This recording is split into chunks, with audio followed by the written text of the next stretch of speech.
لا حول ولا قوة إلا بالله العلي العظيم. بسم الله الرحمن الرحيم. الحمد لله الملك الحق المبين قاسم الجبارين مبير الظالمين مدرك الحاربين رب الشهداء والصديقين، والصلاة والسلام على سيد المرسلين وخاتم النبيين ورحمة للعالمين وشفيع المذنبين والمخاطب بطه وياسين أبي القاسم محمد. اللهم صل على محمد وآل محمد وآله الطيبين الطاهرين المعصومين المظلومين المنتجبين الميامين الذين أذهب الله عنهم الرجس وطهرهم تطهيرا. اللهم صل على محمد وآل محمد سيما على بقية الله في الأرضين وحجته على العالمين. عجل اللهم له الفرج ولعنة الله على أعدائهم أجمعين من الأزل إلى الأبد. أما بعد فقد قال الله عز وجل في كتابه المبين وفرقانه المتين وقرآنه المجيد. بسم الله الرحمن الرحيم. ومن قتل مظلوما فقد جعلنا لوليه سلطانا وقال جاء الحق وزهق الباطل ان الباطل كان زهوقا. صلوات. 1442 ہجرہ کے ایام اعضا کے پہلے عشرے کی آج دوسری مجلس ہے. 1 محرم کا دن ختم ہوا اور شب 2 محرم شروع ہوئی. جعفری سینٹر اٹلانٹا کی ان مجالس میں ہمارا موضوع امام حسین علیہ السلام کی کربلا کی قربانی کے حوالے سے امام زمانہ عجل اللہ تعالی ظہورہ الشریف کا کچھ بیان ہوگا، کیونکہ جیسا کہ کل رات کی مجلس میں بھی میں نے مینشن کیا تھا کہ ایک تو ویسے ہی جب کبھی بھی کربلا کو یاد کیا جائے، چاہے وہ جسٹ آفٹر کربلا 61 ہجری ہے، 62 ہجری میں بھی اگر کوئی کربلا کو یاد کرے، اور چاہے آفٹر 14 سینچری اس وقت اگر ہم کربلا کو یاد کریں، ہمیشہ کربلا کے ساتھ یہ بھی یاد رکھنا ہے کہ کربلا کا جہاد امام حسین علیہ السلام نے، امام عالی مقام نے شروع کیا تھا، ابھی وہ کمپلیٹ نہیں ہوا ہے، اور اسے کمپلیٹ کریں گے امام حسین کے بیٹے امام زمانہ. تو جب کربلا کو یاد کرو، کوئی زمانہ ہو، کوئی تاریخ ہو، کیسے ہی حالات ہوں، کیسا ہی ماحول ہو، امام زمانہ کو ضرور یاد کرنا. لیکن دس ایئر 1442 ہجرہ یعنی 2020، اس میں تو دنیا میں کچھ ایسی چینجز آ رہی کہ جس کا امام زمانہ کی سائنس آف ظہور سے کافی ہمیں ایک کنیکشن سا نظر آ رہا ہے، بلکہ بڑا گہرا تعلق نظر آ رہا ہے. حتیٰ یہ کہ ذرا سی لمیٹڈ نالج رکھنے والے تو شاید یہ بھی سمجھ لیں کہ اس وقت کے حالات تو یہ بتا رہے ہیں کہ بس امام زمانہ کسی وقت بھی آنے والے ہیں. تو کربلا پلس کرنٹ سچویشن، یہ بھی یہاں پہ مینشن کرنا ضروری ہے کہ ہر پڑھا لکھا آدمی یہ بات جانتا ہے ذرا سا بھی کرنٹ سچویشن سے جو اویئر ہو وہ یہ بات جانتا ہے کہ اب ناؤ دنیا چینج ہو چکی ہے، ویسی تو نہیں ہوگی جیسے پہلے تھی. ایک ٹرم آج کل استعمال کی جاتی ہے BC&AC. BC یعنی بیفور کرونا، بیفور کرائسٹ نہیں، بیفور کرونا اور آفٹر کرونا. دنیا میں بہت ساری چینجز ہمیں نظر آئیں گی، اور بعض چینجز ایسی ہیں کہ ذرا سا ہم کو سسپیشیس کر دیتی ہیں، شک میں ڈال دیتی ہیں کہ یہ کرونا کسی پلاننگ کا حصہ تو نہیں ہے. لیکن ذرا سا آدمی کو شک ہونے لگتا ہے کہ کچھ ایسی چینجز اس کے حوالے سے آ رہی ہیں. لیکن کرونا کو تقریباً 5 سے 6 مہینے تو ہو چکے ہیں، اور اس 5-6 مہینے کے درمیان جتنی مجلسیں ہوئیں، جتنی اسپیچز ہوئیں، جمعے کے خطبے ہوئے، عید کے خطبے ہوئے، بقرعید کے خطبے ہوئے، شب جمعہ کی گیدرنگ ہوئی، اس ٹاپک پر ہر عالم نے، ہر ذاکر نے، ہر خطیب نے، ہر اوریٹر نے، ہر اسپیکر نے ہر زبان میں، عربی ہو، فارسی ہو، اردو ہو، گجراتی ہو، انگلش ہو، فرینچ ہو، اپنے ویوز اور اپنے آئیڈیاز مومنین کے سامنے پیش کیے ہیں. تو میرے لیے اس وقت اس پہ بات کرنا ایک طرح کا ویسٹیج آف ٹائم ہے. ایام اضحیٰ کا یہ پہلا اشرہ بہت امپورٹنٹ ہوتا ہے، اور اس میں ہمیں کربلا کے حوالے سے زیادہ گفتگو کرنا ہے. لیکن میں صرف یہ بتا رہا تھا کہ ان اسپیچز میں اگر امام زمانہ کا تذکرہ بہت زیادہ ہوگا تو اس کا ریزن کیا ہے. اچھا، اب یہ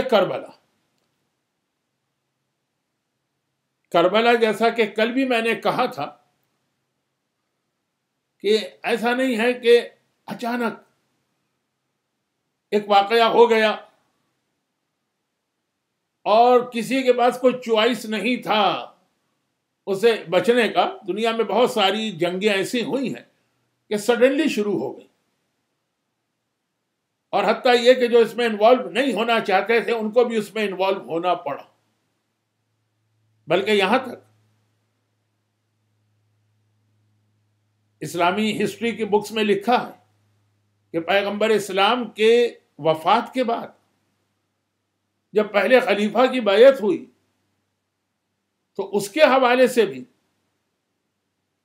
دوسرے خلیفہ نے یہ کہا کہ بس یہ تو ایک اچانک ایک واقعہ ہو گیا، آئندہ ہم اس کو ریپیٹ نہیں ہونے دیں گے. میں ڈیٹیل میں نہیں جا رہا ہوں. کہا کہ اس وقت وہاں کا سقیفے کا ایٹماسفیئر ایسا تھا اور آپس میں ایسے جھگڑے چل رہے تھے کہ ہمارے پاس کوئی چوائس نہیں تھا، ہم کو آن دا اسپاٹ ایک ڈیسیژن لینا تھا. اب اس میں بہت ساری ڈیٹیل ہے، اور آج کل چونکہ یوٹیوب کی وجہ سے ہر عالم، ہر جاہل موبائل کیمرہ سامنے رکھ کے ہر قسم کی بات کر رہا ہے، تو میں ادھر نہیں جا رہا. کربلا ایسا نہیں. اللہ کی جو ایک پلاننگ ہے، واللہ خیر الماکرین،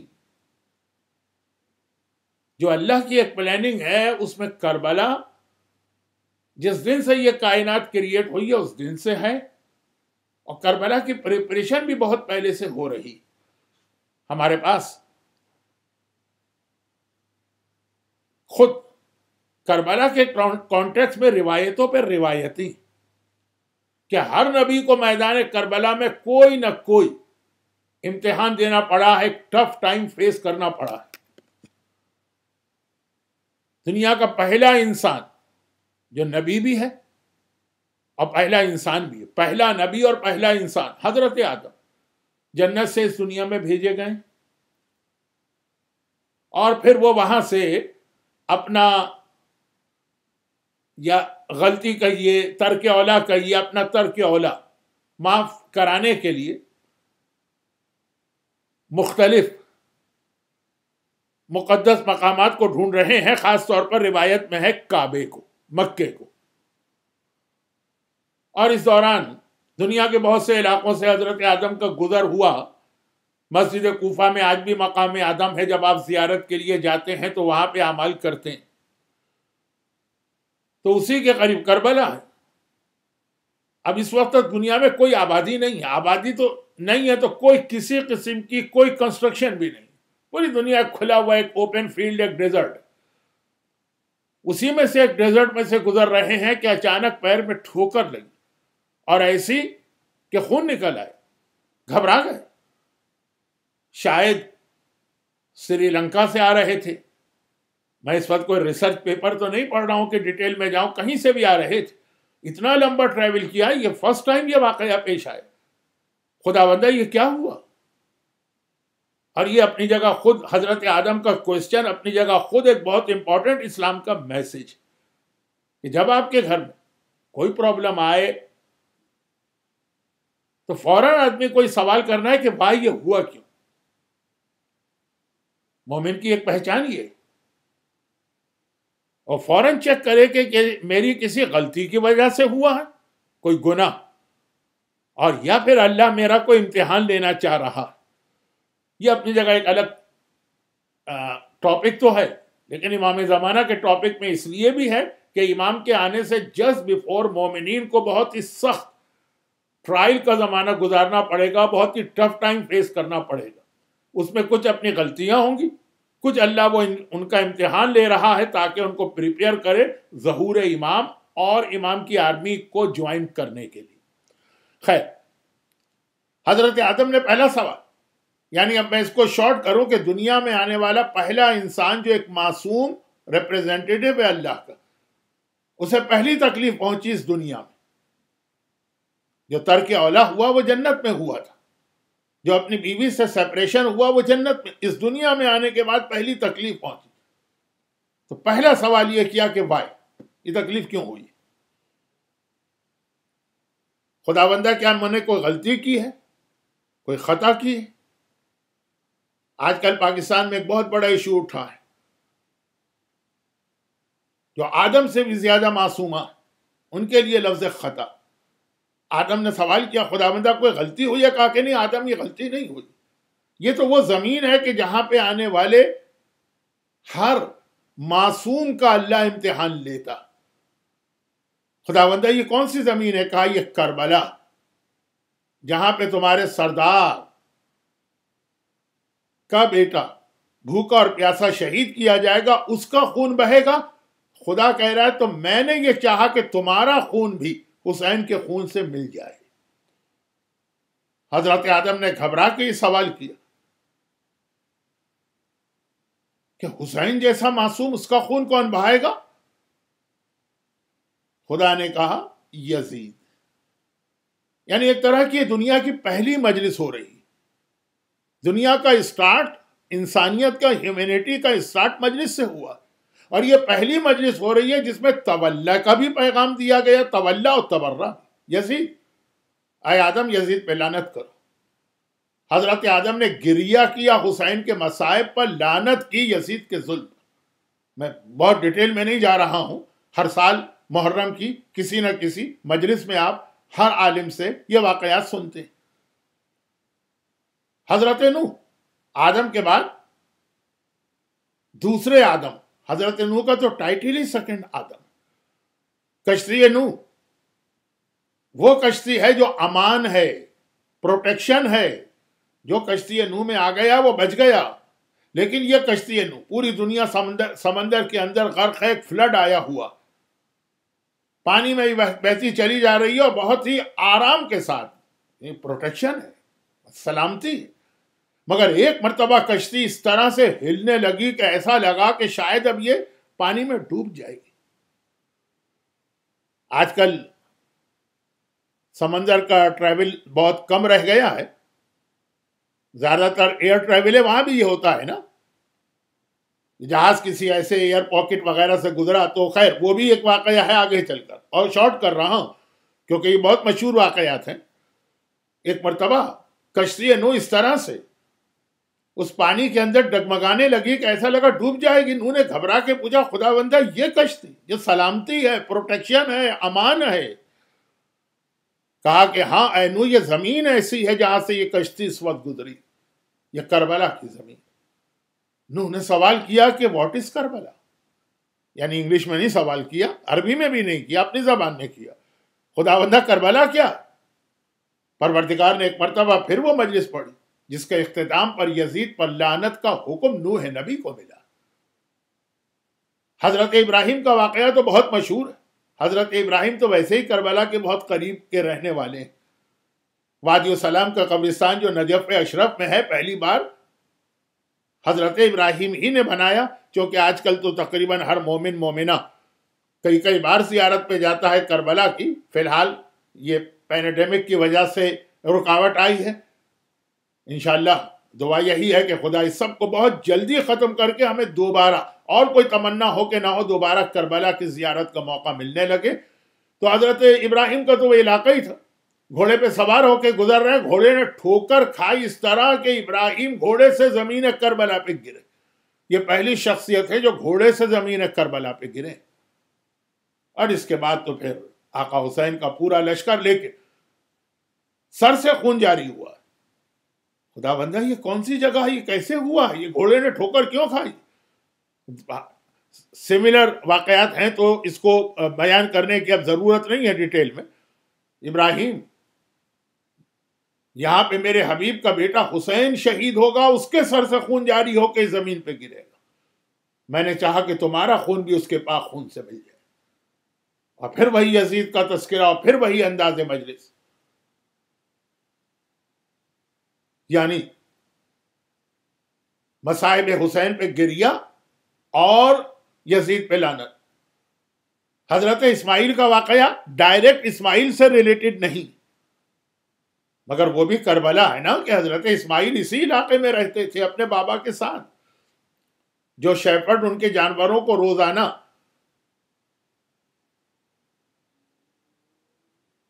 چارہ کھلانے لے جاتا تھا۔ ایک مرتبہ آ کے کمپلین کرتا ہے کہ 2 دن سے میں جس علاقے میں لے جا رہا ہوں وہاں دریا بھی بہہ رہا ہے، لیکن یہ آپ کے جانور پانی تک پینے کو تیار نہیں، گھاس کھانا تو چھوڑے پانی بھی نہیں پی رہے۔ حضرت اسماعیل نے خدا سے پوچھا خدا بندہ یہ کیا ہوا؟ کہا مجھ سے مت پوچھو، جو جانور بھوکے پیاسے انہی سے جا کے پوچھو۔ نبی جانوروں کی زبان بھی جانتا ہے۔ حضرت اسماعیل نے پوچھا تو وہ جانور کہتے ہیں گوسفند، کہ یہاں پہ آخری رسول کا بیٹا شہید ہوگا اور شہادت سے پہلے بھوکا اور پیاسا ہوگا، ہم کیسے یہاں پہ کھانا کھا سکتے ہیں یا پانی پی سکتے ہیں؟ کھانا مینز وہ چارہ۔ اسماعیل کی آنکھوں سے آنسو جاری، سلسلہ جاری ہے مجالس کا، انبیاء رو رہے ہیں، زمین کربلا پہ گزرنے والے ہر نبی کو کوئی امتحان دینا پڑ رہا۔ حضرت سلیمان، جن کو اللہ نے ساری دنیا کی حکومت دی، ہواؤں پر بھی حکومت، تخت سلیمان ہوا پہ تیر رہا ہے، ہوا پہ۔ ایک مرتبہ اس طرح سے ہلا کہ ایسا لگا تخت الٹا ہو جائے گا، سلیمان زمین پہ گر جائیں گے۔ گھبرا کے سلیمان ہوا سے کہا ٹھہر جا۔ 3 بار ایسا ہوا اور پھر ہوا روکی، اسموتھ ہوئی۔ ایئر ٹریول کرنے والوں کو معلوم ہے کہ دنیا کے کئی علاقے ایسے ہیں کہ جہاں پہ اس قسم کے ایئر پاکٹس آتے ہیں اور پرابلم ہوتے ہیں۔ ایک مرتبہ سلیمان نے سوال کیا کہ اے ہوا، میرا حکم تجھ پہ چلتا ہے، آج تجھے کیا ہوا؟ کہا زمین ہی ایسی زمین۔ یہ کربلا اور پھر سارے واقعات بیان کیے گئے۔ حضرت موسیٰ کا واقعہ، حضرت عیسیٰ اپنے وصی یوشع ابن نون کے ساتھ وہاں سے گزر رہے ہیں۔ یہ تمام انبیاء کربلا سے گزرے، نمبر 1۔ نمبر 2، کربلا میں پہنچے، کوئی نہ کوئی امتحان دینا پڑا، جس میں دیکھیں آپ ہوا کا بھی امتحان آ گیا، پانی کا بھی امتحان آ گیا، مٹی کا بھی امتحان آ گیا، سر سے خون بہنے کا امتحان آ گیا، پیروں سے خون بہنے کا امتحان آ گیا، بھوک کا امتحان آ گیا، پیاس کا امتحان آ گیا۔ ہر نبی نے کوئی نہ کوئی امتحان دیا. اور نمبر 3، حسین کے مصائب پہ گریہ بھی کیا ہے، قاتلان امام پہ لعنت بھی کی. یہی تمام انبیاء جنہوں نے کربلا میں پہلے امتحان دیا، انہی کا وارث ہے میرا مظلوم آقا حسین. حسین کون ہے؟ السلام علیکہ یا وارث آدم صفوت اللہ، یا وارث نوح نبی اللہ، یا وارث ابراہیم خلیل اللہ، یا وارث موسیٰ کلیم اللہ، یا وارث عیسیٰ روح اللہ. یہ تو اولی العزم انبیاء ہیں، اس لیے ان کا الگ سے تذکرہ کیا گیا زیارت وارثہ میں. بعض زیارتوں میں اس میں اور انبیاء کے نام بھی، لیکن ان شارٹ ہمیں پتا ہے کہ حسین 124,000 انبیاء کے وارث، وہ سب انبیاء جو زمین کربلا سے گزرے بھی ہیں، زمین کربلا پہ امتحان بھی دیا، ان سب کی میراث، ان سب کی وراثت میرے مظلوم آقا حسین کے پاس آئی. اب یہاں پہ جو میں بات کرنے جا رہا ہوں وہ ذرا سی مختلف ہے، ورنہ تو پہلا سوال تو یہی ہے کہ کون سی میراث میرے مظلوم آقا کو ملی؟ دولت ہے، مال ہے، جائیداد ہے، زمینیں ہیں، بزنس ہے، یہ کون سی میراث ہے؟ اب یہ پورا ایک الگ موضوع ہے، اور چونکہ آپ حضرات بڑے بڑے علماء کو سنتے رہتے ہیں تو اس پہ گفتگو ہوئی. یہ میرا اصل موضوع نہیں ہے، ورنہ میں اس جملے کو ایک مرتبہ اور آپ کے سامنے بیان کرتا، علماء تو بیان کر ہی رہے. لیکن اب ایک مختصر سی بات، حسین وارث ہیں تمام انبیاء کے، آدم سے لے کے سردار کائنات محمد مصطفیٰ صلی اللہ علیہ وآلہ وسلم تک سب کے وارث. ان سب نے امتحان بھی دیا میدان کربلا میں، وارث بنے حسین. یہ حسین ہے جو ان سب کی محنتوں کو بچائیں.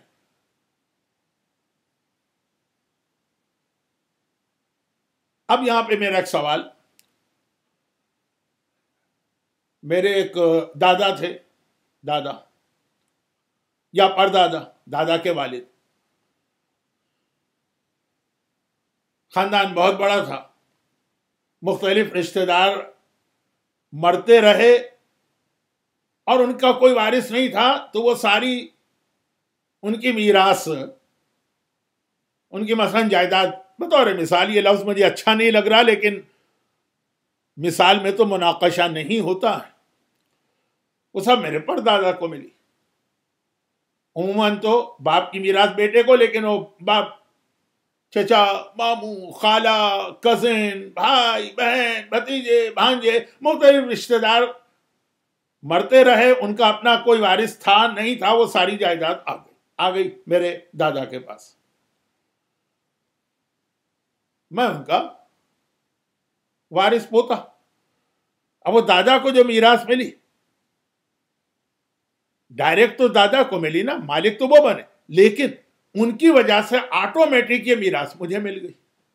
مطلب جب دادا کا انتقال ہوا تو پھر میرے والد کے پاس، والد کا انتقال ہوا تو میرے پاس. اصل میں وارث بنے تھے میرے دادا، مختلف رشتہ داروں کے، لیکن چونکہ پھر میں انہی کی نسل میں، تو جو کچھ ان کو ملا وہ خود بخود آٹومیٹک مجھے مل گیا. حسین وارث بنے 1,24,000 انبیاء کے. اب یہ ساری میراث حسین کے پاس آئی.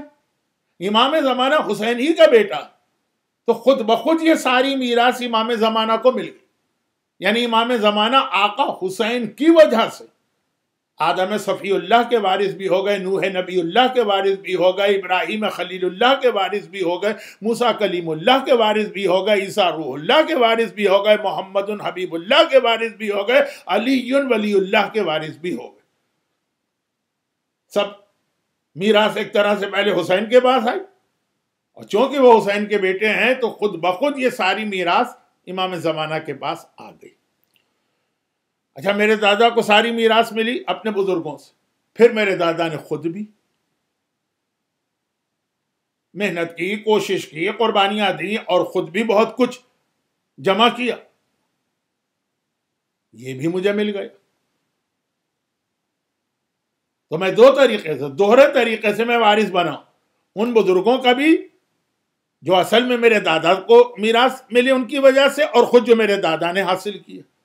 امام زمانہ، میں نعوذ باللہ یہ نہیں کہہ رہا ہوں کہ وہ آقا حسین سے افضل ہیں، میں یہ کہہ رہا ہوں کہ امام زمانہ کی پوزیشن کو دیکھیے، ان کے اسٹیٹس کو دیکھیے، ان کو ایک تو میراث تمام انبیاء کی ملی حسین کی وجہ سے، اور پھر وہ بیٹے ہیں انہی تمام معصومین کے، تو یہ پورے 13 معصوموں کی وراثت بھی ان کے پاس آ گئی۔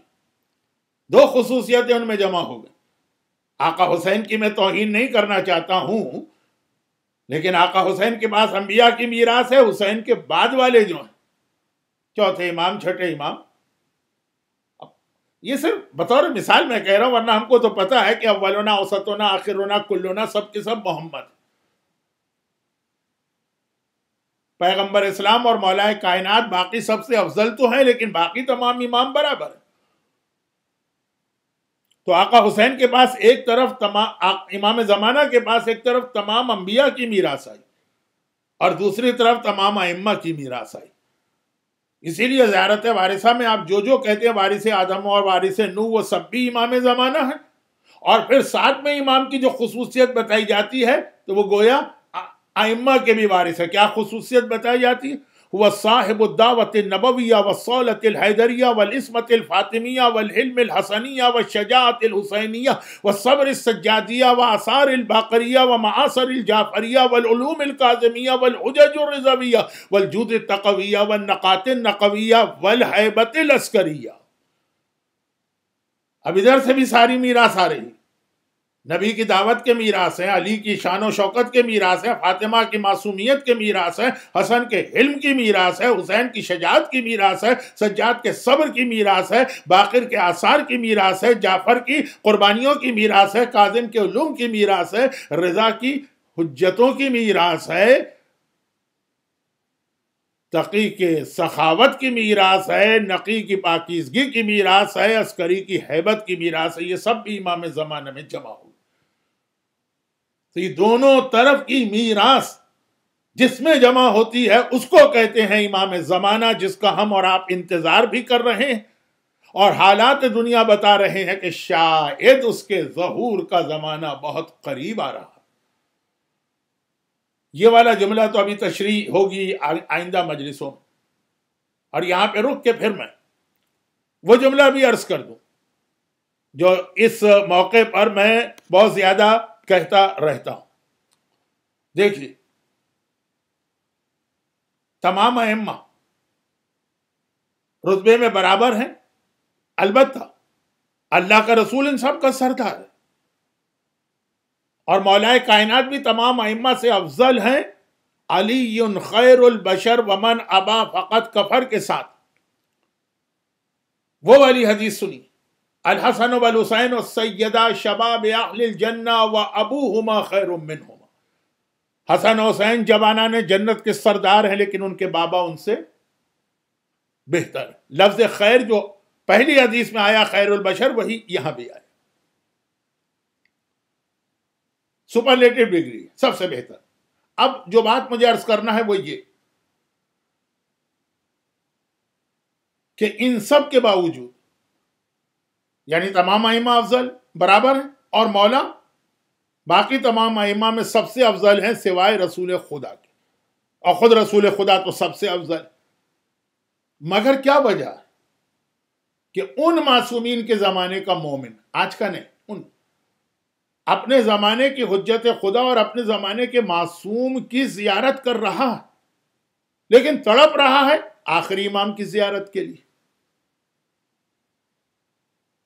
بھائی سوال پوچھا جائے کہ آخر تمہیں چھٹے امام کی زیارت تو مل رہی ہے، تو وہ جو 12واں امام ہے وہ بھی تو چھٹے جیسا ہی ہے نا؟ جب تمہیں وہ مل رہا ہے تو پھر تم 12ویں کے لیے اتنا کیوں تڑپ رہے ہو؟ چلے کربلا کے بعد یہ کہا جا سکے کہ کربلا کے انتقام کی وجہ سے، مگر مومن کی یہ تڑپ تو کربلا سے پہلے سے چلی آ رہی۔ امام زمانہ کا سب سے پہلے تذکرہ رسول اللہ نے کیا، اور بعض سوالات کے جواب میں کیا۔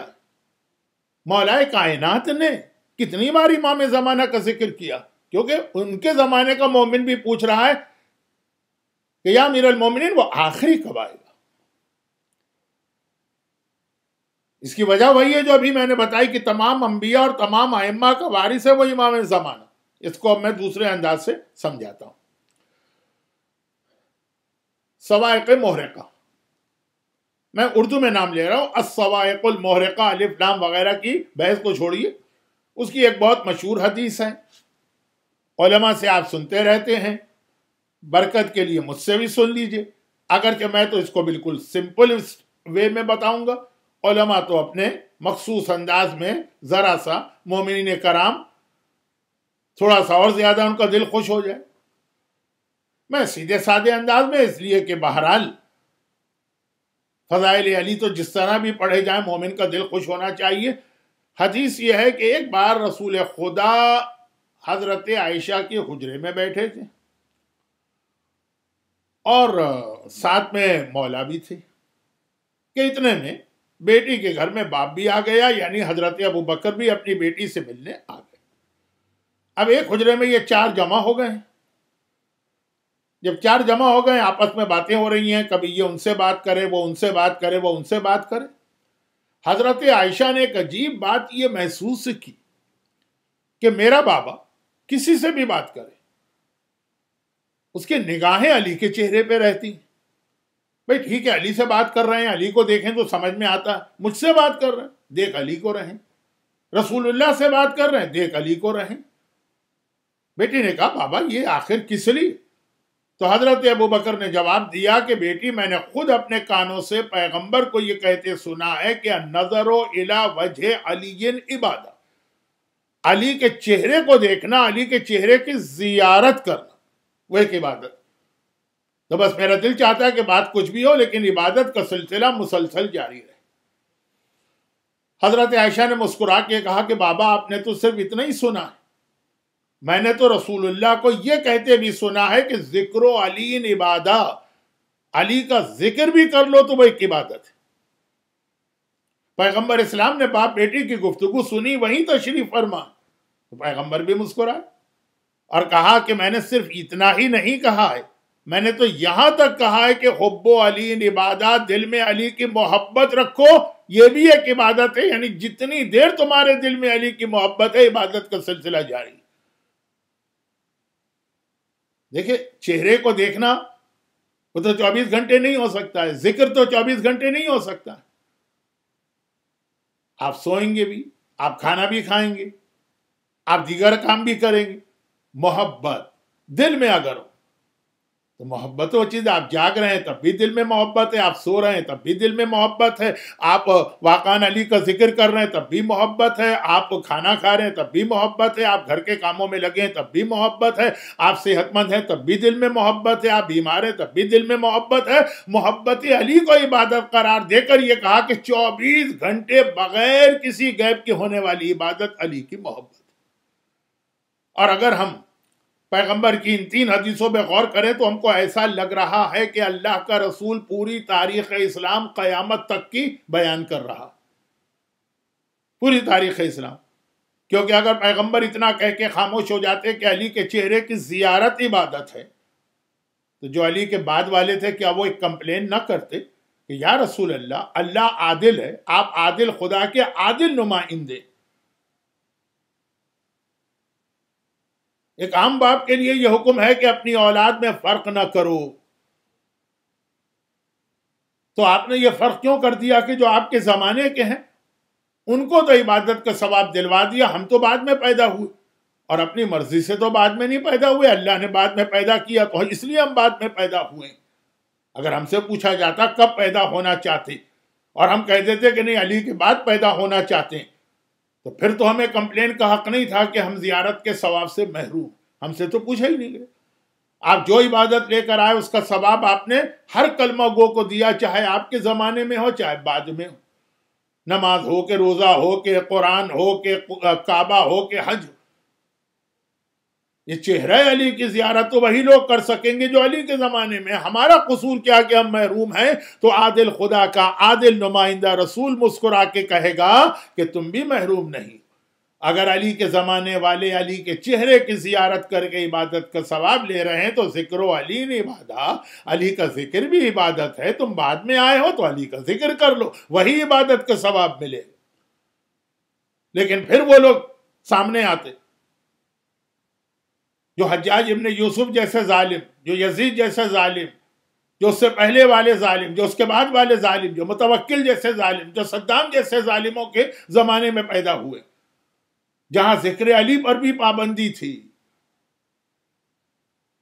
خالی میثم تمار کے منہ پہ لگام نہیں چڑھائی گئی، خالی رشید حجری کی زبان نہیں کاٹی گئی. ذکر علی کرنے والا ہر شخص سب سے بڑا مجرم وہ آ کے کہتا خدا بندہ یا رسول اللہ سے کمپلین کرتا کہ یا رسول اللہ ہمارا تو کوئی قصور نہیں ہے نا، اللہ نے ہمیں ایسے ظالم کے زمانے میں پیدا کیا، ہم سے تو نہیں پوچھا ہے نا کہ ہم تو ذکر علی بھی نہیں کر سکتے. کیا ایسا زمانہ گزرا نہیں ہے تاریخ میں جب علی کا ذکر کرنے پہ اتنی پابندیاں تھیں کہ اگر کسی وجہ سے باپ کو اپنے بیٹے سے علی کے بارے میں کچھ کہنا ہوتا تھا تو سارے کنیزوں اور غلاموں کو اس دن چھٹی دی جاتی، گھر والوں کو ادھر ادھر بھیجا جاتا تھا، مکان کے دروازے اور کھڑکیاں بند کی جاتی تھی، پردے ڈالے جاتے تھے، اور تنہائی میں بھی کھل کے نام لینے کی ہمت نہیں ہے. بیٹے کو قریب بلایا جاتا ہے، اس کے کانوں پہ منہ رکھ کے کہا جاتا ہے، اس وقت بھی نام علی لینا مشکل ہوتا ہے، ابو زینب کہہ کر علی کے بارے میں کوئی بات بیان کی جاتی. تو ایسے زمانے کے مومن تو کہتے ہیں کہ یا رسول اللہ ہم تو دوہرا امتحان دے رہے ہیں، ایک تو اتنے ظالم کا سامنا کر رہے ہیں، پھر ذکر علی بھی نہیں کر سکتے اب بغیر ہماری کسی غلطی اور قصور کے. تو پیغمبر نے مسکرا کے کہا گھبراؤ نہیں، میں عادل خدا کا عادل نمائندہ، کسی کو محروم نہیں کرتا ہوں. جو علی کے زمانے میں ہیں وہ علی کے چہرے کی زیارت کر کے عبادت کا ثواب لیں، جو بعد میں آئے ہیں وہ ذکر علی کر کے عبادت کا ثواب لیں. جو ظالموں کے دور میں پیدا ہوئے ہیں وہ دل میں خالی محبت علی رکھ لیں، ان کو اسی عبادت کا ثواب مل رہا. لیکن اصل حدیث شروع ہوئی تھی کہ چہرہ علی کی زیارت عبادت. اور ایک بات یاد رکھیے گا کہ چاہے حدیثوں میں وضاحت کے ساتھ آیا ہو کہ نہ آیا ہو، جو علی کی خصوصیات وہ علی کی تمام معصوم اولاد کی خصوصیات.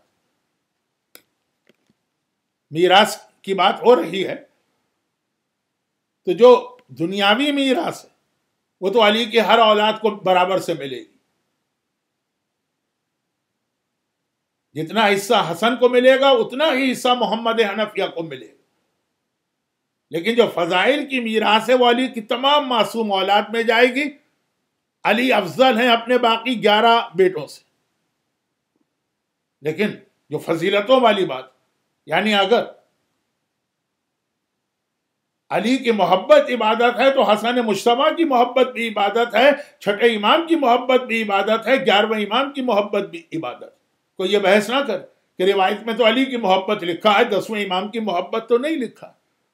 اگر ذکر علی عبادت ہے تو ذکر امام باقر بھی عبادت ہے، ذکر امام رضا بھی عبادت ہے. اور اگر چہرہ علی کی زیارت عبادت ہے تو علی کے ان تمام معصوم اولاد کی زیارت کے چہرے کی زیارت بھی عبادت. اور عبادت تو کہتے ہی اس کو ہے کہ مومن کا دل چاہتا ہے جتنی زیادہ مجھے عبادت کا موقع ملے اتنا اچھا. مومن کبھی عبادت سے نہ تھکتا ہے نہ اس کا دل بھرتا. اسی لیے روایت ہے کہ نیت المومن خیر من عملہ، مومن کی نیت اس کے عمل سے بہتر ہے، کیونکہ عمل تو ہم اتنا ہی کر سکیں گے جتنی ہماری بدن میں کیپیسٹی. لیکن نیت تو یہ ہوتی ہے کہ نہیں اس سے بھی زیادہ عبادت کر کے دکھا دیں. کتنی نمازیں آپ پڑھیں گے ایک وقت میں آپ تھک کے گر جائیں گے، لیکن نیت تو پھر بھی ہوگی. گرچہ روایت میں منہومان لا یشبعان، وہ میں حدیث 2-3 دن کے بعد پڑھوں گا اس لیے اس کو چھوڑ دیتا ہوں. لیکن بعض لوگوں کو آپ نے دیکھا ہوگا کھانے کا شوق ہوتا ہے، کھا رہے ہیں کھا رہے ہیں کھا رہے ہیں کھا رہے ہیں. معاویہ کے بارے میں یہی جملہ تو ہے امام نسائی کا ایک وقت آتا ہے پیٹ بھر جاتا ہے، کچھ اور کھایا نہیں جاتا، اب ایسا لگتا ہے کھائیں گے تو وومٹ ہو جائے گی، لیکن پیٹ بھر گیا ہے، نیت نہیں بھری، دل چاہتا اور کھا لو. یہ مومن کی عبادت ہے، خدا کے بارے میں مومن کی یہ نیچر. اسی لیے مومن کی نیت اس کے عمل سے بہتر ہے کہ عمل اگر کرے گا 100 رکعت نماز تو نیت اس کی ہوگی 1000 پڑھنے کا موقع مل جاتا، زیادہ سے زیادہ. اب ہر امام معصوم کے زمانے میں مومن کو ایک وقت میں ایک امام معصوم کی زیارت کا ثواب مل رہا، 2 کی 3 کی. لیکن اس کو یہ پتا ہے کہ جب امام زمانہ آئیں گے تو وہ اکیلے نہیں آئیں گے، اپنے ساتھ اپنے 13 بزرگوں کو بھی لے کے آئیں گے. ترتیب ہم کو نہیں پتا کیا ہے، شاید تھوڑا سا میں اس کا ذکر بات کی مجالس میں کروں، لیکن ایک وقت ایسا آئے گا کہ اس دنیا میں 14 کے 14 اکٹھا جمع ہو چکے ہوں گے. مومن کربلا کی زیارت کرتا ہے. آپ بتائیے کربلا کی زیارت سب سے افضل زیارت ہے. بعض روایتوں میں مشہد کی زیارت کی بھی بڑی اہمیت آئی ہے، لیکن چونکہ وقت بہت گزر گیا میں اس بحث میں اس وقت نہیں پڑھنا چاہتا. لیکن کتنے مومن آپ کو ایسے ملیں گے جو جاتے ہیں کربلا کی زیارت کی اور واپس آ گئے، کا اہم ترین زیارت تو ہم نے کر لی کربلا کی، اب نجف جا کے کیا کریں. حتیٰ یہ کہ جب یہی صدام کے ٹاپل کے بعد کازمین جانا مشکل تھا، سمرہ جانا مشکل تھا، پھر بھی لوگ جان ہتھیلی پہ رکھ کر زندگی کو خطرے میں ڈال کے جاتے تھے. بھائی تم نے زیادہ اہم زیارت کربلا کی کر لی ہے، اب واپس چلے جاؤ. نہیں، جب کربلا ہے کربلا کی زیارت تو ہے، لیکن نجف بھی جائیں گے، لیکن کازمین بھی جائیں گے، لیکن سامرہ بھی جائیں گے. بلکہ ہر مومن کا ایک زندگی کا ٹارگٹ ہوتا ہے 14 معصوم کی زیارت مجھے مل جائے. یہ زیارت آج کل تو نہیں ملے گی، آج کل 14 معصومین کے روزوں کی زیارت مل سکتی. امام زمانہ کا روزہ تو نہیں ہے، لیکن جو امام سے ریلیٹڈ سامرہ میں کچھ زیارتیں.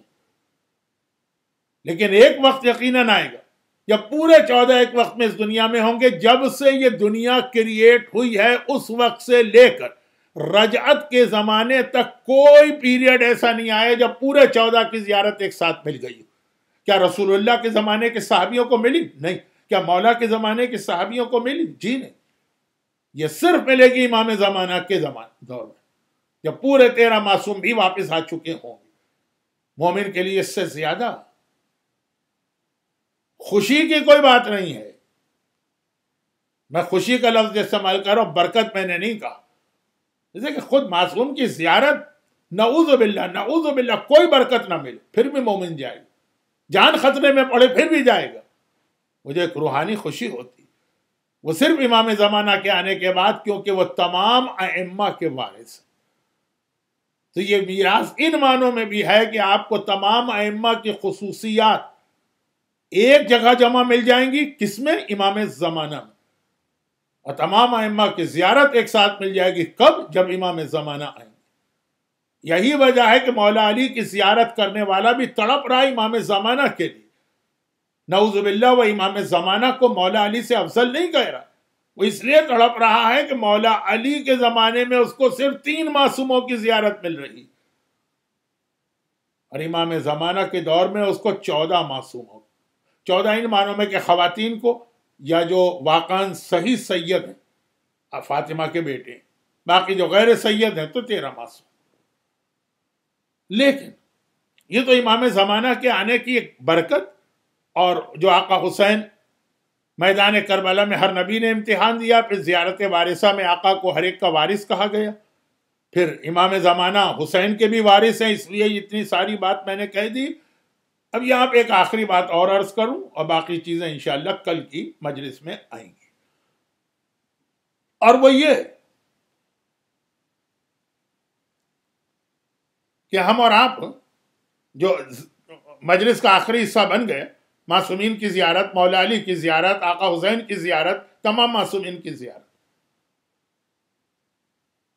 لیکن اس کے لیے جو میں نے ایک جملہ 2-3 بار استعمال کیا کہ عادل خدا کا عادل نمائندہ رسول اپنی مختلف حدیثوں کے ذریعے یہ بتا رہا کہ میں اپنے کسی ماننے والے اور چاہنے والے کو محروم نہیں کرتا ہوں.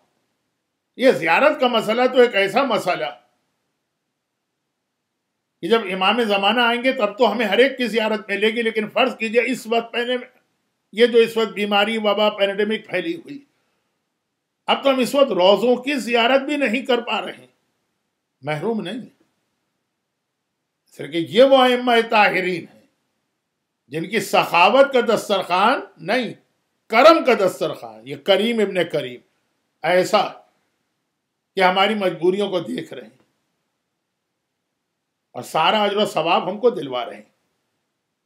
یہ 2 دن تمہیدی گفتگو ذرا عزاداری کے حوالے سے رہی، تو کل جہاں سے میں نے بات شروع کی تھی آج اس جملے پہ بات ختم کرتے ہوئے اصل ٹاپک پہ انشاءاللہ ٹمورو نیکسٹ ڈے کی مجلس سے آؤں گا کہ عزاداری بھی اس انداز سے ہم نہیں کر پا رہے ہیں اور زیارت سے بھی محروم ہو رہے ہیں. لیکن ہے تو اس کے ماننے والے نا جو کریم ابن کریم، وہ کہتے ہیں تم یہاں محروم نہیں ہوگے، جیسے تم عزاداری کر رہے، تم زیارت کے لیے ہمارے دربار میں نہیں آ پا رہے، لیکن جہاں پر ہم تمہیں اجر و ثواب دلوائیں گے. اور یہ پیغام ہمیں کسی اور نے نہیں دیا، یہ پیغام بھی ہمیں اس نے دیا جس پر حسین کو اتنا بھروسہ تھا کہ اپنا سفیر بنا کر شہر کوفہ میں بھیجا. مسلم ابن عقیل. آلدو جناب مسلم ابن عقیل کی شہادت کی ایک الگ سے مجلس ہوتی، لیکن میں عموماً فرسٹ عشرے میں بھی حسین مدینے سے چلے، حسین کربلا پہنچے، ان 2 ڈیٹس کے بیچ میں جناب مسلم کے مصائب کے چند جملے بیان کرتا ہوں. وہ مسلم ابن عقیل جو علی کا بھتیجا بھی ہے اور علی کا داماد بھی.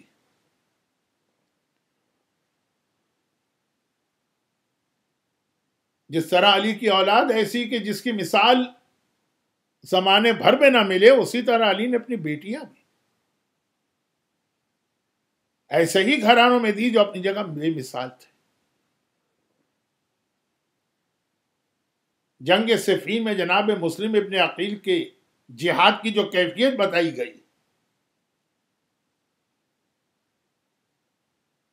جیسا کہ میں نے کہا جناب مسلم کی ایک الگ سے مجلس ہوتی ہے، اس میں یہ ساری باتیں آتی ہیں. میں تو صرف چند جملے مصائب کے پڑھنا چاہتا ہوں. جب حسین مدینہ سے چل کے مکے میں آئے اور وہاں پہ کوفے والوں کے خطوط پہ خطوط پہ خطوط پہ خطوط آتے رہے، جیسے مسلم کے کوفہ پہنچنے میں ظہور امام زمانہ کا ایک بہت ہی امپورٹنٹ میسج ہے. وہ تو اب وقت نہیں رہا، آج نہیں آئے گا، لیکن یہ ذہن میں رکھیے گا کہ مسلم ابن عقیل کا رول کربلا کے حوالے سے بھی بہت امپورٹنٹ ہے اور ظہور امام کے حوالے سے بھی ایک بہت امپورٹنٹ میسج ہے. تو جب کوفے والوں کے خط پہ خط آئے تو حسین نے جب مسلم کو بھیجا تو جو جملے لکھ کر بھیجا ہے وہ بتا رہا ہے کہ حسین کو کتنا ٹرسٹ ہے. انا باعث الیکم اخی وابن امی والثقۃ من اہل بیتی. اے کوفے والوں، میں تمہاری جانب اس کو بھیج رہا ہوں جو میرا بھائی بھی ہے، میرے چچا کا بیٹا بھی ہے، اور میرے اہل بیت میں میرا انتہائی قابل بھروسہ ٹرسٹ وردی ہے. بعض علماء یہاں پہ ایک جملہ کہتے ہیں، میں اس کی تشریح میں گئے بغیر وہ آپ کے سامنے پیش کر دوں کہ دیکھیے، ایک آدمی کے پاس اگر کسی پرابلم کو سالو کرنے کے 2 راستے ہوں، ایک بہت ہی مشکل ہو اور ایک بہت ہی آسان ہو، وہ کون سا راستہ اختیار کرے گا؟ کامن سینس کیا کہتی ہے؟ ایک ہی پرابلم ہے، 2 راستے ہیں، 2 سلوشن ہیں، ایک بہت ہی مشکل ہے، ایک بہت ہی ایزی طریقہ لے گا نا. ابن زیاد کو حسین سے یزید کی بیعت کروانا ہے. حسین نے جب مسلم ابن عقیل کو کوفے میں بھیجا تو یہ لکھنے کے بعد کا انا باعث الیکم اخی، وابن امی وثقتی من اہل بیتی کے بعد لکھا کہ مسلم میرا نمائندہ ہے، میرا سفیر ہے، تم مجھے بلا رہے تاکہ میری بیعت کرو، میں مسلم کو بھیج رہا ہوں، جو مسلم کی بیعت کرے گا اس نے میری بیعت کر لی۔ مسلم کا ہاتھ میرا ہاتھ، جس نے مسلم کے ہاتھ پہ ہاتھ رکھ کے بیعت کر لی اس نے میری بیعت کر لی۔ تو اب اس جملے کو الٹا کر دی تو اس کا مطلب یہ بھی ہوا کہ اگر مسلم نے کسی کی بیعت کر لی تو گویا حسین نے اس کی بیعت کر لی۔ ابن زیاد کے سامنے حسین کی بیعت کے دو راستے، ایک ہے کہ میدان کربلا میں حسین کے اس چھوٹے سے لشکر کا، لیکن بہرحال ایک لشکر تو ہے نا، اس کا مقابلہ کرے، ایک یہ کہ اکیلا مسلم تمہارے شہر میں موجود ہے، مسلم کو مجبور کر کے مسلم سے یزید کی بیعت کروا لو۔ ابن زیاد نے یہ ایزی راستہ اختیار کیوں نہ کیا؟ کربلا میں 30,000 کی فوج بھیج کر حسین ہو، عباس ہو، اکبر ہو، قاسم ہو، اور محمد ہو، اصحاب امام، ان سب سے جنگ کیوں کی؟ کہ ابن زیاد کو پتا ہے کہ وہاں پھر بھی، ابن زیاد کی بات کر رہا ہوں، وہاں پھر بھی چانس ہے، لیکن ایک مسلم اکیلا ہے، لیکن یہاں کوئی چانس نہیں ہے کہ مسلم بیعت کرے۔ میدان کربلا میں جو ابن زیاد نے اتنی بڑی فوجیں بھیجی، یہ مسلم کا جہاد تھا، کیونکہ یہی تو روایت ہے نا کہ مسلم ابن عقیل شہادت کی رات طوٰ کے گھر میں تھے، ماں ایسی بیٹا کیسا، بیٹا یا شوہر جو بھی تاریخ میں ہو،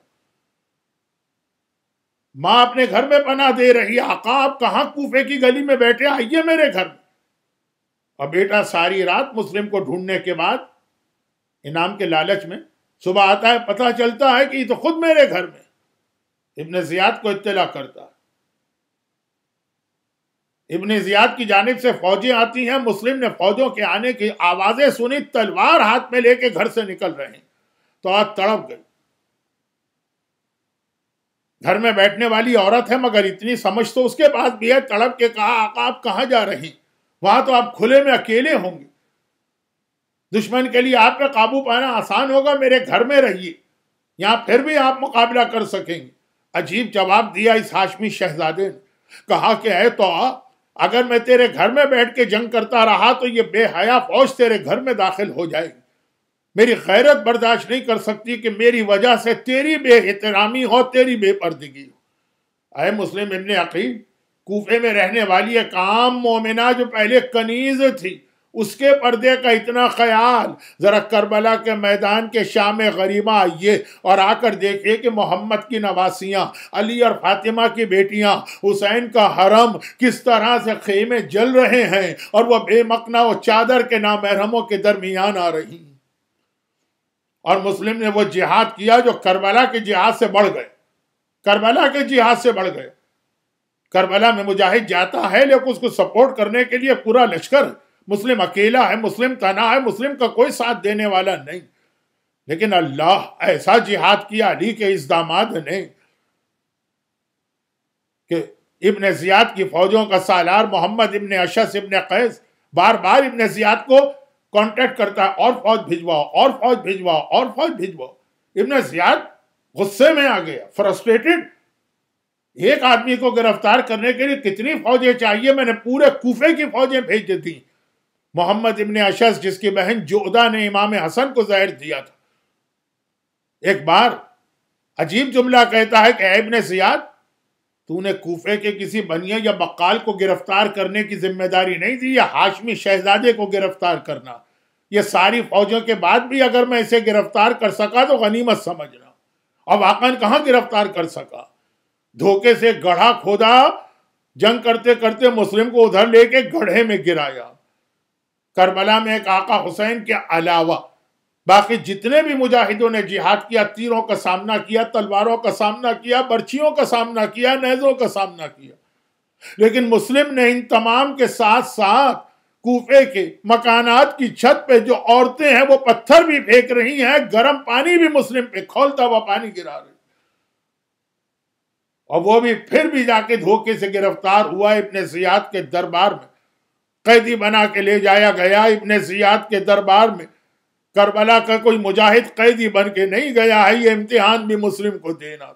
ہاں، قیدی بن کے آیا تو یا مسلم ابن عقیل آیا یا میرا مظلوم آقا سید الساجدین آیا۔ ایک بار کسی نے مولا سجاد سے پوچھا، مولا میں اس دن بھی دربار ابن زیاد میں تھا جس دن آپ کا چچا گرفتار ہو کے آیا۔ گرفتار تھا، زخمی تھا، قیدی تھا، لیکن کس شان کے ساتھ آیا؟ چہرہ بلند ہے، سینہ تنا ہوا ہے، کمر سیدھی ہے، ابن زیاد کی آنکھوں میں آنکھیں ڈال کے بات کر رہے ہیں۔ اور مولا میں اس دن بھی ابن زیاد کے دربار میں تھا جس دن آپ لائے گئے تھے۔ مولا آپ کی نگاہیں جھکی ہیں، آپ کا سر جھکا ہے، نگاہیں زمین پر ہیں، سینہ سکڑا ہوا۔ مولا میں نے مانا کہ آپ کا چچا بہت بہادر ہے، آپ سے زیادہ بہادر تو نہیں ہے نا، آپ تو امام وقت ہیں، یہ فرق کیوں ہو گیا؟ ہائے میرا مظلوم آقا سجاد تڑپ کے کہا، اے سوال کرنے والے، اور کیا تو نے یہ نہ دیکھا کہ میرا چچا آیا تو اکیلا آیا، اور جب میں دربار ابن زیاد میں آیا تو محمد کی نواسیاں، علی اور فاطمہ کی بیٹیاں، میری پھوپھیاں زینب و کلثوم میرے ساتھ تھی۔ سجاد کی نگاہیں بلند ہو تو کیسے بلند ہو؟ اور ایک مرتبہ ابن زیاد کا حکم آیا کہ مسلم کی گردن اڑا دو۔ مسلم کو دارالعمارہ کی چھت پہ لے جایا گیا، جلاد مسلم کی جانب چلا جہاں سے میں نے مصائب شروع کیے۔ مسلم نے ایک مرتبہ حسرت سے دیکھا، جیسے ہم اور آپ جو اس طرح کی عزاداری آج کر رہے ہیں، حسرت تو ہے نا کہ اس طرح کی عزاداری نہیں کر پا رہے۔ آج ہم اور آپ، کتنے لوگ آپ میں سے ایسے ہیں جو ہر سال عاشورے کو کربلا پہنچتے تھے، اس سال نہیں پہنچ پا رہے ہیں۔ مسلم نے حسرت سے دیکھا، ارے میں دنیا سے جا رہا، میرا آقا مجھ سے دور ہے، میں اپنے آقا کو سلام بھی نہیں کر پا رہا۔ نہیں، مسلم نے ایک ایسی سنت قائم کر دی جو قیامت تک باقی رہے گی۔ ایک بار مسلم نے راہ کوفے کا رخ کیا اور آواز دی، السلام علیک یا ابا عبداللہ، السلام علیک یا ابن رسول اللہ۔ یہ کہا اور جلاد کی تلوار چلی، مسلم کا سر کٹا، مسلم کا لاشا دارالعمارہ سے پھینکا گیا۔ ادھر وہ قافلہ چل رہا ہے، حسین ایک جگہ رکے تھے، اپنی جگہ سے کھڑے ہوئے، قافلے میں کسی کو کچھ نہ بتایا، کوفے کا رخ کیا اور آواز دی، وعلیک السلام یا اخی مسلم، اور اے میرے بھائی مسلم، اپنے سلام کا جواب قبول کرو۔ پتہ چلا مومن کہیں سے آقا حسین کو سلام کرے، اگر زیارت نہیں بھی کر پا رہا ہے تو سلام پہنچ رہا ہے، لفظی زیارت پہنچ رہی ہے، جواب سلام بھی مل رہا ہے۔ اور بس میرے آخری جملے، میرے مرحوم استاد یہ کہا کرتے تھے کہ اسیروں کا لٹا ہوا قافلہ جب کربلا سے کوفے جا رہا ہے، شہر کوفہ پہنچا، ایک بار کوفے کے دروازے میں داخل ہونے لگا، زینب کبریٰ نے سنا کوئی میرے بھائی کو سلام کر رہا ہے، السلام علیکم یا ابن رسول اللہ۔ زینب گھبرا گئی، یہ دشمنوں کا شہر، یہ ظالموں کا شہر، یہ مخالفوں کا شہر، یہ کون ہے جس نے میرے بھائی کو اس طرح سلام کیا؟ چاروں طرف دیکھا، کوئی نظر نہ آیا کہ دوبارہ سلام کی آواز آئی، مگر اب سلام تو خود زینب کو کیا گیا، السلام علیکی یا بنت رسول اللہ، اور اے رسول کی بیٹی میری شہزادی میرا سلام لیجئے۔ اب زینب نے دیکھ لیا در کوفہ پر، کوفے کے دروازے پر ایک بے سر کا لاشا لٹک رہا ہے اور اس سے سلام کی آواز آ رہی۔ زینب نے پوچھا کہ اے شخص تو ہے کون جو اس طرح مجھے سلام کر رہا؟ بے سر کے لاشے سے آواز آئی، شہزادی میں آپ کا بھائی مسلم ابن عقیل، حسین کا سفیر، در کوفہ پر 1 مہینے سے آپ کا انتظار کر رہا تاکہ آپ کا استقبال کرو۔ الا ولعنت اللہ علی اعدائہم اجمعین۔ پروردگارا اس مسافر، اس غریب الوطن، اس مظلوم، اس تنہا شہید کا واسطہ، علی کی ایک بیٹی آج بیوہ ہوئی، علی کی ایک نواسی آج یتیم ہوئی۔ خداوندہ واسطہ دنیا بھر کے جتنے صاحبان ایمان ہیں، خاص طور پر جعفری سینٹر اٹلانٹا کے مومنین اور مومنات، اللہ انہیں غم حسین کے سوا ہر غم سے محفوظ رکھے خداوندہ۔ لیکن یہ غم حسین، یہ ہماری عزاداری کا سلسلہ اسی انداز سے، بلکہ جس طرح سے شہزادی فاطمہ ہم سے چاہتی ہیں، ان کی خواہش کے مطابق تا قیام قیامت اسی طرح برقرار رہے۔ خداوندہ ہر بیمار کو شفا کاملہ عطا فرما، خصوصاً یہ جو پینڈیمک چل رہا ہے کورونا، اس میں جو مبتلا ہیں، چاہے وہ مومن ہو، چاہے وہ مسلمان ہو، چاہے وہ کوئی انسان ہو، سب کو شفا کاملہ عطا فرما۔ حسین کے چاہنے والوں کی ہر حاجت کو پورا فرما، اور ظہور امام زمانہ میں تعجیل فرما. ربنا تقبل منا انک انت السمیع العلیم.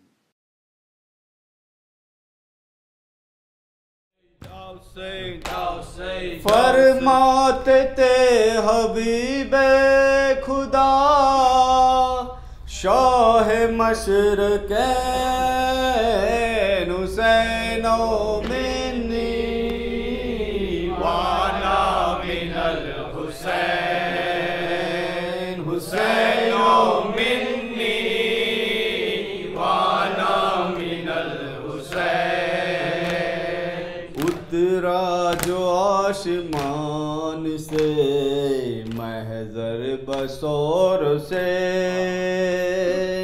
بیت الشرف سے گونج اٹھے سیدہ کے بین. بیت الشرف سے گونج اٹھے سیدہ کے بین. اور فرماتے تھے حبیب خدا شاہ مشرقین حسین منی وانا من الحسین حسین منی وانا من الحسین. کرب و بلا میں میرا پسر مارا جائے گا. کرب و بلا میں میرا پسر مارا جائے گا. پیاسا رہے گا بوند نہ پانی نہ پائے گا. پیاسا رہے گا بوند نہ پانی نہ پائے گا. وے انصار و اقربا کی یہ لاشیں اٹھائے گا. انصار و اقربا کی یہ لاشیں اٹھائے گا.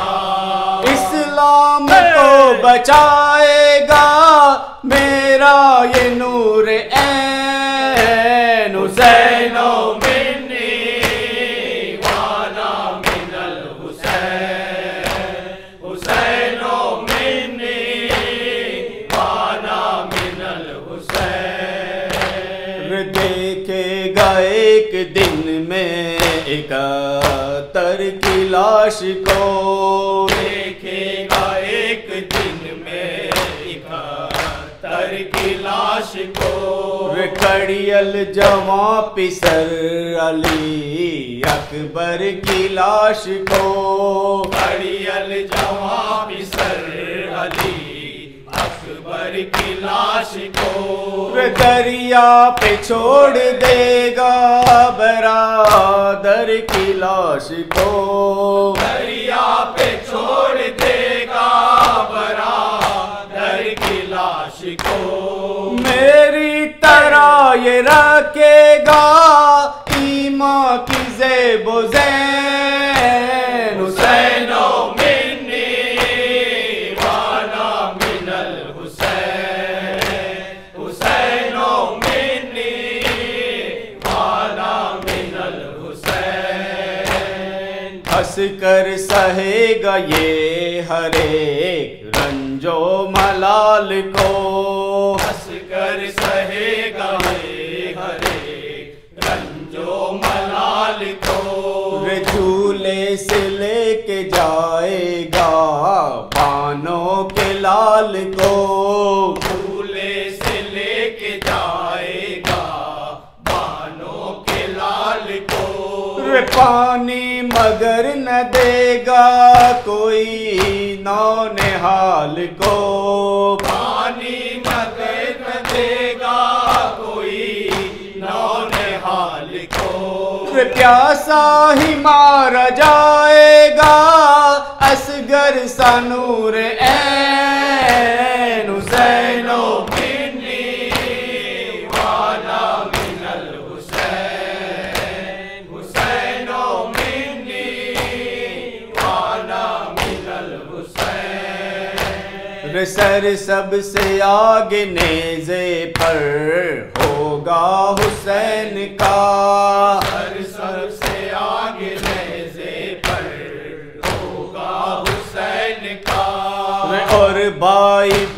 کفن تو بہن ہوگی بیردا، درباری بے کفن تو بہن ہوگی بیردا، دربار میں یزید کے جائے گا قافلہ، دربار میں یزید کے جائے گا قافلہ، زینب دیار شام میں بن جائے گی حسین، حسین و منی وانا من الحسین، حسین و منی وانا من الحسین۔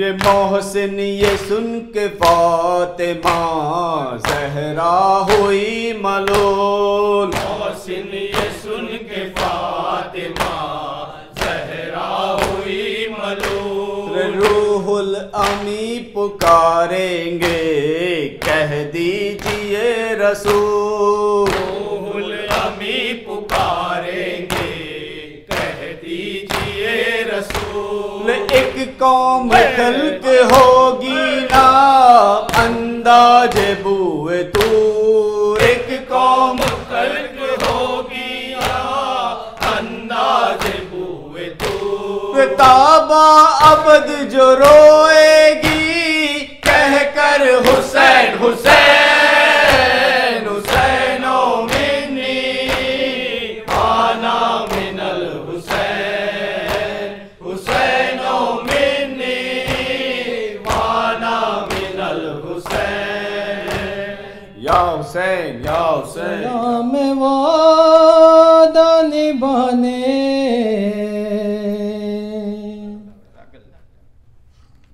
چلا میں وعدہ نبھانے،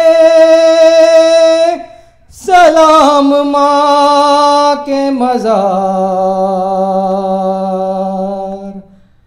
سلام نانا کے روزے، سلام ماں کے مزار، سلام نانا کے روزے، سلام ماں کے مزار، چلا میں وعدہ نبھانے، چلا میں وعدہ نبھانے، سلام ماں کے مزار، سلام نانا کے روزے، سلام ماں کے مزار، سلام نانا کے روزے، سلام ماں کے مزار، میں تیرا دین بچاؤں گا اے میرے نانا، میں اپنا خون بہاؤں گا اے میرے نانا،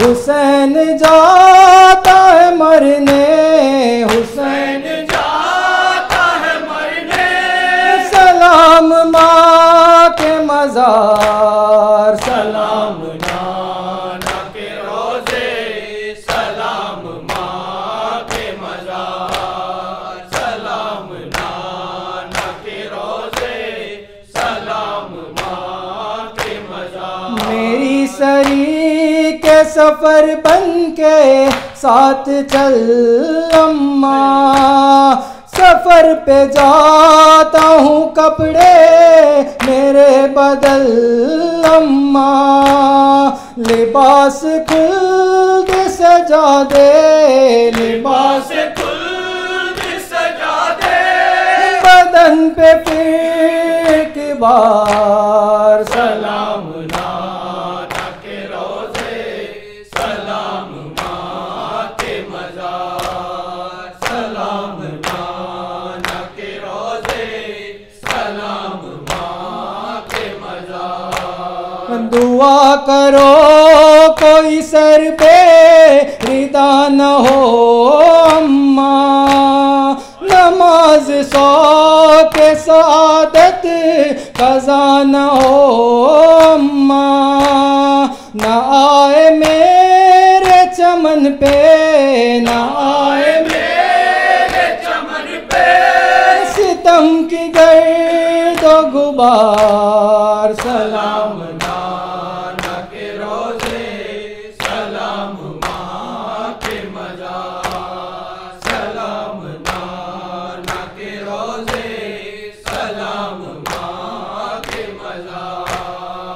دیے جلانے کو نانا تمہارے روزے پر ضرور آئے گی سغرا ہر ایک شام و سحر خدا کرے رہے روشن خدا کرے رہے روشن صدا تمہارا مزار سلام نانا کے روزے سلام ماں کے مزار سلام نانا کے روزے سلام ماں کے مزار تمہارے جیسا ہے نانا یہ میرا لال اکبر دعا کرو نہ لگے اس کو آسمان کی نظر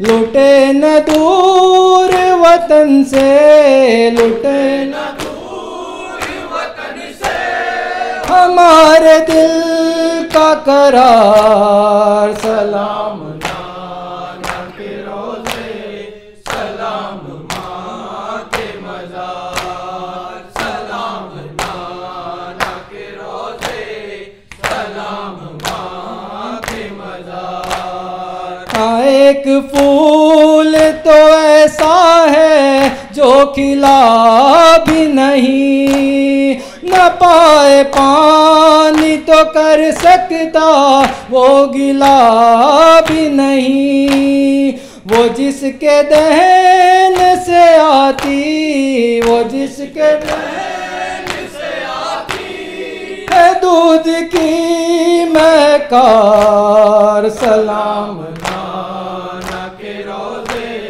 سلام ماں کے یا حسین ای علم افروشت بر سر کرب و بلا قوت برداشت بر سر کرب و بلا ای علم افروشت بر سر کرب و بلا کہتے تھے شاہ امم بر سر کرب و بلا اٹھ ذرا لہرا علم بر سر کرب و بلا اے علم افراشت بر سر کرب و بلا غازی علمدار من غازی علمدار من غازی علمدار من غازی علمدار من کیز جاؤ مزان علمدار شعله به دامانش میرا میو می شود چاک گریبان عشق صوت حرم گوش کن مشکم و بردش علمدار کیز به پای آقا وقت علمداری است کیا رے یتیمان من و آتش الزاری است کیا رے یتیمان من و آتش الزاری است ای علم افراشت بر سر کرب و بلا غازی علمدار من غازی علمدار من غازی علمدار من غازی علم اے میرے خصہ جگر کھا گئی تم کو نظر کیسا شکستہ ہے سر خون میں ہو تر بتر سوتے ہو تم تو ادھر روتے ہیں بچے ادھر جن کو نہیں ہے خبر امو نہ آئے گی گھر غازی علمدار من کشتہ دے تو جفا غازی علمدار من کشتہ گے تو جفا اے علم افراشت بر سر کرب و بلا غازی علمدار من غازی علمدار من غازی علمدار من غازی علمدار خیز سے قلب تراب اے پسر بوتراب نالت فلان شرے ذکر امو جائے خاک ز چشم حرم شد ز فراق تو خواہ خندہ یہ دشمن بی بی برمن کار خراب دہر کا مندر دلم زخم غمکاریا دہر کا مندر من غازی علمدار من ای علم افراشت بر سر کرب و بلا غازی علمدار من غازی علمدار من اے میرے بھیا سنو آج تو بھائی کہو خاک سے اپو اٹھو آؤ چلو گھر چلو چل کے بہن سے ملو پیار سکینہ کو دو گود میں اصغر کو لو اپنا علم لے چلو غازی علمدار من دیتی ہے زینب صدا غازی علمدار من دیتی ہے زینب صدا ای علم افراشت بر سر کرب و بلا غازی علمدار من غازی علمدار من